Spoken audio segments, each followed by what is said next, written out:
Então, a palavra, agradecemos muito, Lacerda, por sua contribuição, sempre bem-vinda, e passamos a palavra, então, para a professora Norma Casseb. Norma, um prazer estar aqui com você.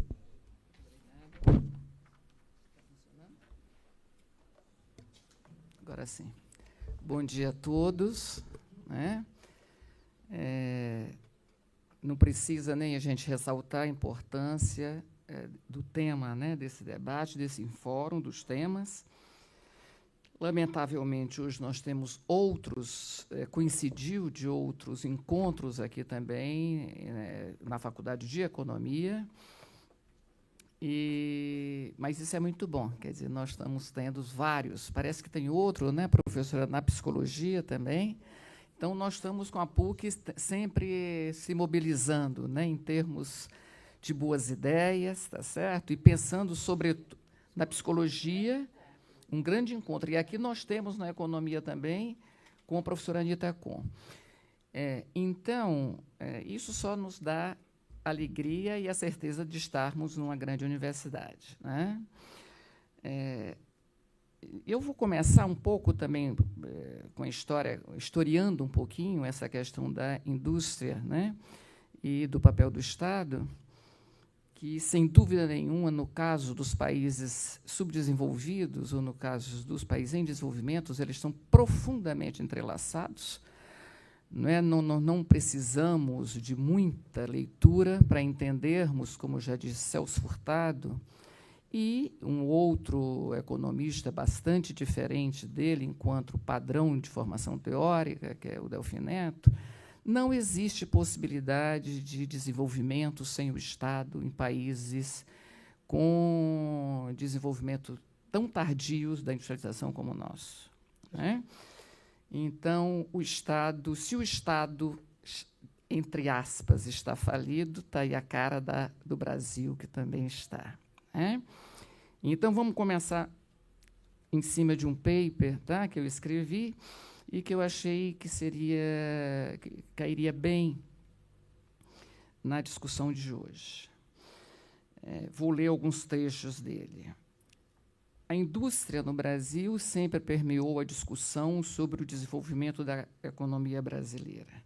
A estrutura, o processo de implementação da industrialização, a importância da mão de obra qualificada, a questão da dependência foram e são pauta nos estudos econômicos que se debruçam nas questões relevantes sobre o desenvolvimento econômico do Brasil.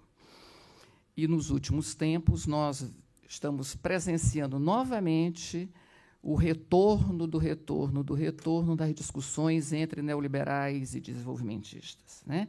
Aqui, toda vez que nós citarmos neoliberais, não tem nenhum sentido pejorativo, simplesmente que a sua pauta, tá certo, dos seus fundamentos teóricos divergem do pensamento dos heterodoxos, em muitos aspectos, se não em todos, em muitos. Né? Então, a luta pela industrialização tem enfrentado, ao longo da história, né, a forma de inserção do Brasil na divisão internacional do trabalho. Desde a época do Império, consolidando sua formação na inserção externa, defendia-se que o país devia se voltar exclusivamente para a produção agrícola e trocá-las por manufaturas baseada nas vantagens comparativas de David Ricardo, pois isso traria maior prosperidade para o país. Né? Já estava aí colocado o pensamento liberalizante, claro que, no caso do Ricardo, bastante interessante, como eu sempre falo com meus alunos, oportunista no sentido efetivo da palavra, para a Inglaterra da época, né?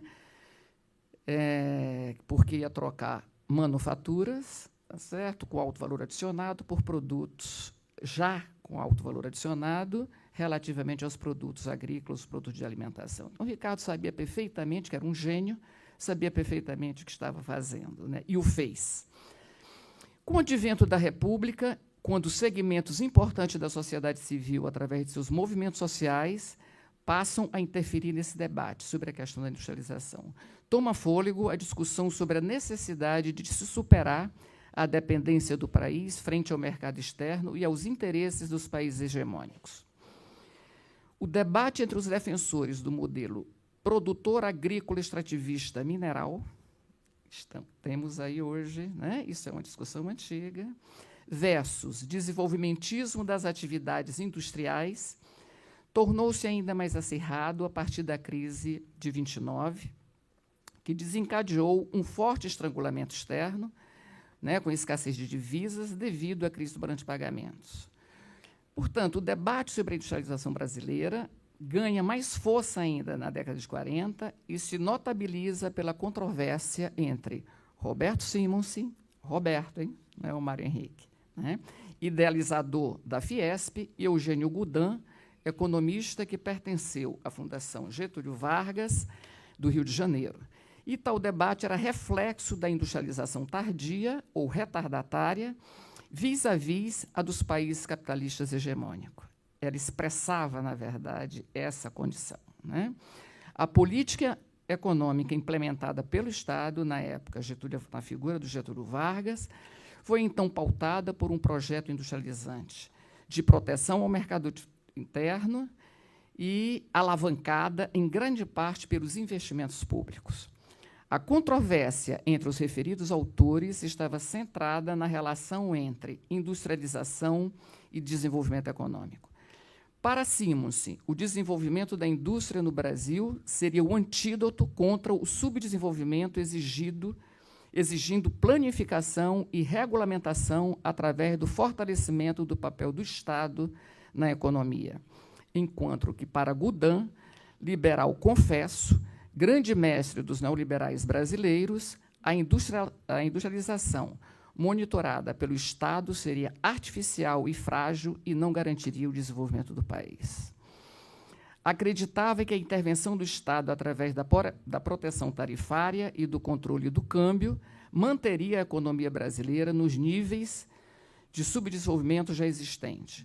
Goudin era um defensor das vantagens comparativas e argumentava que, num país em que as terras são férteis, a agricultura pode gerar desenvolvimento e riqueza.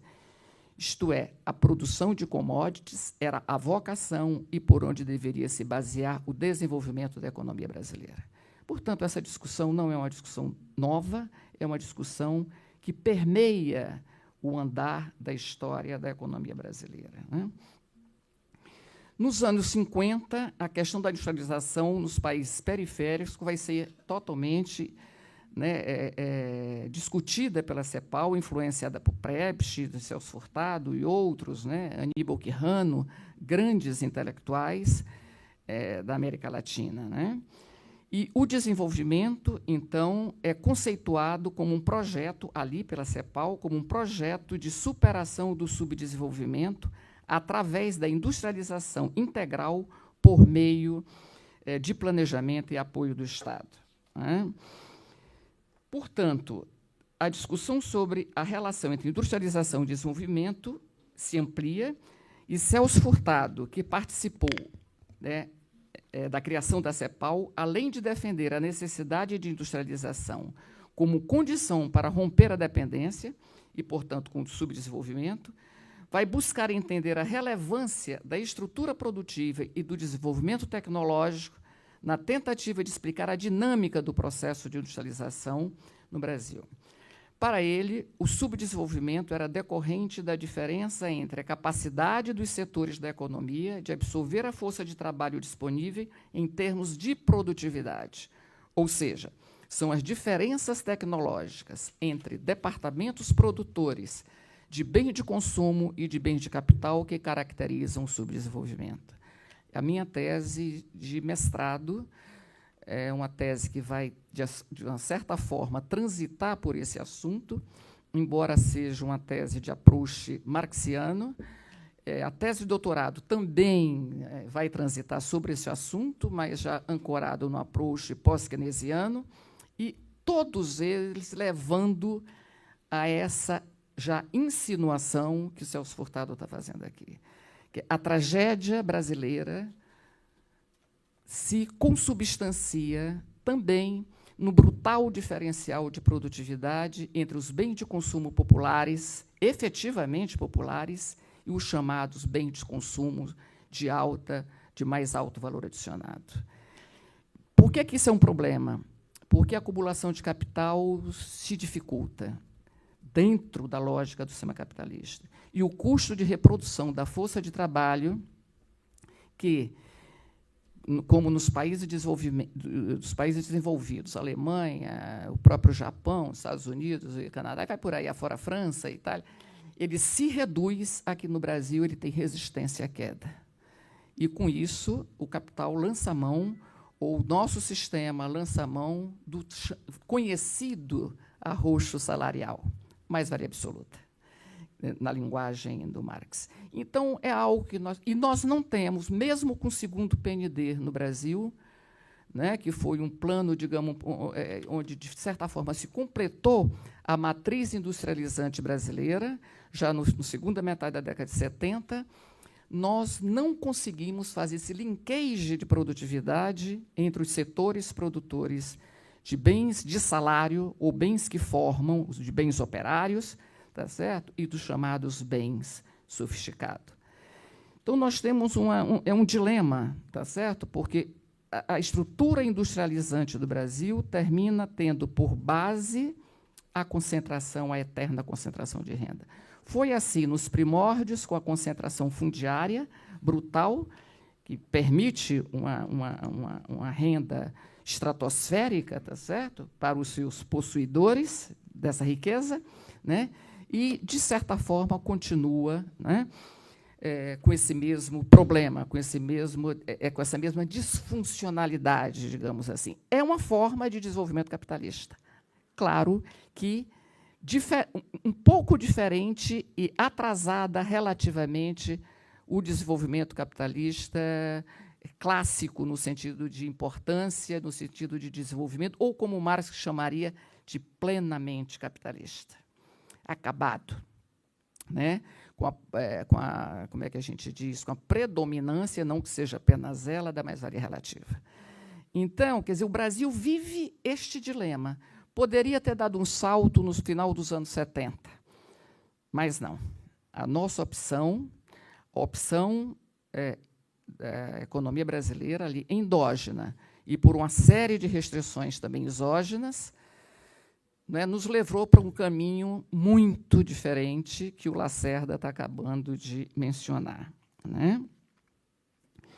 Nós tivemos, então, ali, perpetrando o desenvolvimento, novamente com o debate entre os chamados neoliberais e os chamados desenvolvimentistas, ou os heterodoxos e os ortodoxos. A opção foi comprar, efetivamente, apoiar, se estruturar para a saída da crise da América Latina na agenda do consenso de Washington, numa agenda neoliberal. Certo? E isso, obviamente, nos levou por um caminho muito difícil, que estava na cara que seria um desastre, tá certo? Que, embora trouxesse a facilidade, digamos assim, sobretudo com o Plano Real, da estabilidade monetária, da estabilização de preço, nos colocou numa armadilha desgraçada de câmbio fixo, sobrevalorizado e taxa de juros no céu. O centro estruturante da economia não foi mudado, infelizmente, de forma substancial pelo governo Lula. Quer dizer, continuou o mesmo projeto, tá certo, de desenvolvimento. Claro que com uma vocação. Se o Fernando Henrique trouxe a vantagem, o Plano Real, da estabilização, não é? Uma estabilização com custo social, sobretudo para esses jovens que aqui estão, não é? Inimaginável. Ele, como é que a gente pode dizer? Ele externalizou, ou ele colocou no campo da globalização o custo de reprodução da força de trabalho. Por isso ganharam a eleição, ambos. Só que, claro que a população brasileira, né, não podia imaginar que, embora os produtos de custo baixo, tá certo? Portanto, com preço menor, que facilitaria, aumentaria o seu salário real e, por isso, deixaria mais feliz, vivendo melhor. No futuro, iria lhe tirar os empregos, né? Então, é uma contradição terrível isso que vai acontecer. O Lula teve a vantagem dos grandes programas sociais, né? Estendeu, né? E só depois, com a crise de 2008, é que a política fiscal vai ser motivo também de observação, de atuação do Lula, né, do governo Lula. Quer dizer, mesmo antes disso, a política fiscal era uma política, acanhada, tá certo? E, portanto, era uma política, a questão era monetária e cambial, ou seja, com a mesma matriz que vinha do Fernando Henrique. Isso nos colocou ainda num processo intenso como nós, hoje em dia, eu acho que já nem tem mais debate, embora esse meu texto é sobre esse debate, a questão da desindustrialização no Brasil. É tão escancarada que imagino que os nossos ortodoxos de plantão já não tenham mais coragem de dizer que não exista desindustrialização, ou de comparar essa desindustrialização com a desindustrialização que haveria nos países desenvolvidos. Lá haveria uma sobreindustrialização. Só que lá, essa sobreindustrialização, bem entre aspas, se dá em cima de um colchão de uma renda per capita de aproximadamente $55.000, enquanto que aqui, em cima de $10.000, portanto, em cima de pobreza. Me desculpem. Voltando hoje para uma renda per capita em torno de $8.000. Tá certo? Uma tragédia, né? Então, eu gostaria, quer dizer, nós precisamos retomar a nossa audácia. Se nós não formos audaciosos, a China foi. A China é um partido comunista no governo, mas a sua programação econômica é totalmente keynesiana. De comunista não tem nada. E eu tenho um outro artigo sobre as 10 medidas de política econômica, a agenda que a China adotou, tá certo? Bem keynesianas, onde, de fato, vai vir de baixo para cima, das suas províncias, dos seus municípios, dos seus estados, dinheiro para acumulação de capital, para tecnologia, para reforma educacional. Quer dizer, sem isso nós não podemos ir para lugar nenhum. Nós estamos falando aqui sobre a quarta, como é que a gente diz? A quarta revolução industrial.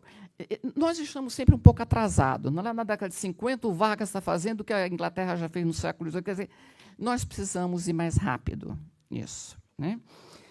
Então, é absolutamente... Quando a gente pega o texto, eu estava dando aula sobre isso, um dia desse, do Schumpeter, eu digo, o Schumpeter parece que estava falando um pouco sobre Brasil, né?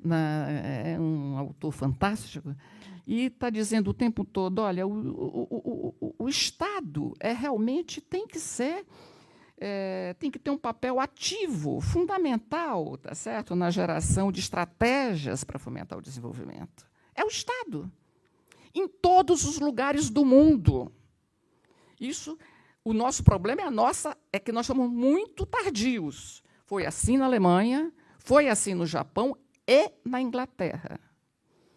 A Inglaterra teve uma indústria altamente protegida, até com relação aos tecidos da Holanda, dos Países Baixos, inclusive da Bélgica.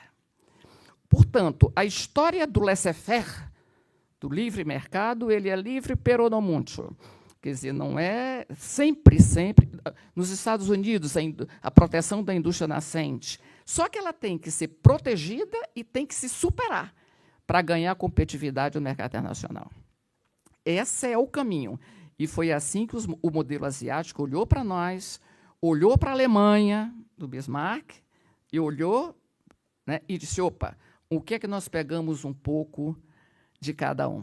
Tá certo? É bem interessante a gente ver o modelo dos gansos voadores, né, os modelos asiáticos, que é fantástico, tá certo? E a gente vê que tem vários pontos, né, de cada um de nós. Então, o Schumpeter, voltando para ele, quer dizer, nós temos que ousar, nós temos que ser ousados com as estratégias de desenvolvimento, né, e sairmos dessa conversa fiada de que o nosso problema, tá certo, é fundamentalmente um problema de inflação. Tá, ok? Nós sempre tivemos inflação. Nós somos um país cheio de problemas estruturais, tá certo? E com diferenciais brutais de estruturação dentro dos nossos setores. Se nós priorizarmos, claro, numa política do Banco Central neoliberal, sim, a prioridade é a estabilização. Mas nós precisamos mais do que isso, sermos ousados. É uma estabilização com que trade-off? Essa é a questão. Qual é o trade-off para a economia brasileira? Agora, inclusive, temos aí campanhas eleitorais. É não crescer. E a inflação quase com deflação, porque se não fossem os preços dos produtos administrados, aí nós estaríamos com deflação na base de consumo, a população não tem dinheiro e não tem emprego, tá certo? Para comprar nada. É uma tragédia. Eu estou achando que nós estamos vendo uma tragédia. De certa forma anunciada. Eu tenho um artigo de 2005 que já cantava o que poderia vir, né? Quando eu não sabia, mas que o desenho não era bom. Tá certo? Então, voltando mais uma vez para o Schumpeter, eu estou encantada, estou dando um curso sobre ele, né? Então estou cada vez mais encantada com ele, e ele põe o pé em vários teóricos, é bem interessante. E ele diz, olha, a questão do crédito é absolutamente fundamental. Nós estamos numa economia capitalista, numa economia monetária. Aliás, os neoliberais não entendem isso. Eles não entendem qual é a função do crédito, e, portanto, a função do Estado, e, portanto, a função do Banco Central.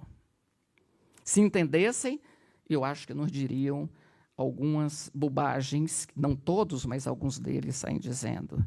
Não é? Então, o crédito é central. E daí, ainda diz o Schumpeter, a importância dos bancos públicos.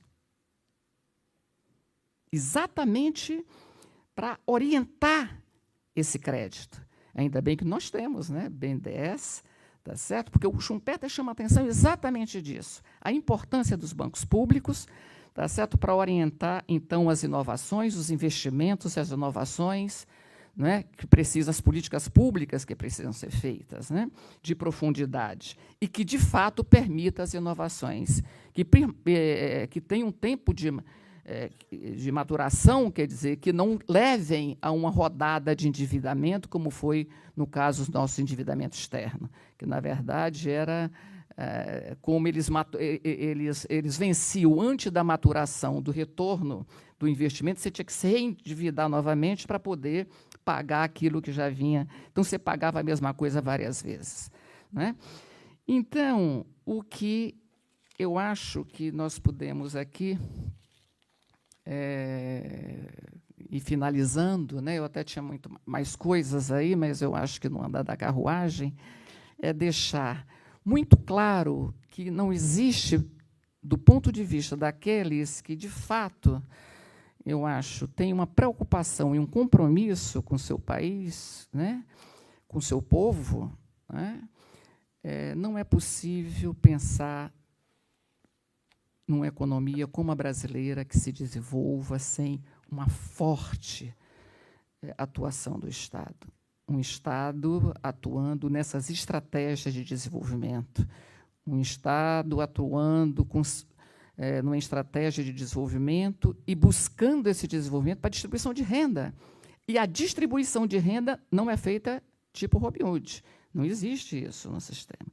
Tem gente já pensando nisso, com a tal da quarta Revolução Industrial. Já tem países pensando aquilo que o nosso senador, como é que é o nome? Já pensava, alguns anos atrás, eu estive numa banca com ele, a gente conversava sobre isso. E ele já pensava sobre isso, vamos dar renda para esse povo um pouquinho. Não era o Bolsa Família, era tirar uma parte do PIB e distribuir universalmente para todos. Aquilo que acontece... Eu disse, senador, mas tem alguém em algum lugar do mundo que faça isso? Ele disse, tem. Eu digo, onde? No Alasca. Oh, meu Deus, no Alasca. Então, mas veja, a Finlândia já tem vários países pensando nas questões do desemprego e, portanto, numa coisa parecida, ou com uma renda mínima, uma coisa desse tipo. Isso não é mais uma prerrogativa do Milton Friedman, tá certo? Como foi, não é com aquela finalidade, é outra finalidade, como foi o caso das políticas públicas e sociais aqui no Brasil também. tá certo? Não é a finalidade de controle, muito pelo contrário, de acesso a alguma possibilidade de cidadania, né? É de descontrole. Opa, né? Tomara.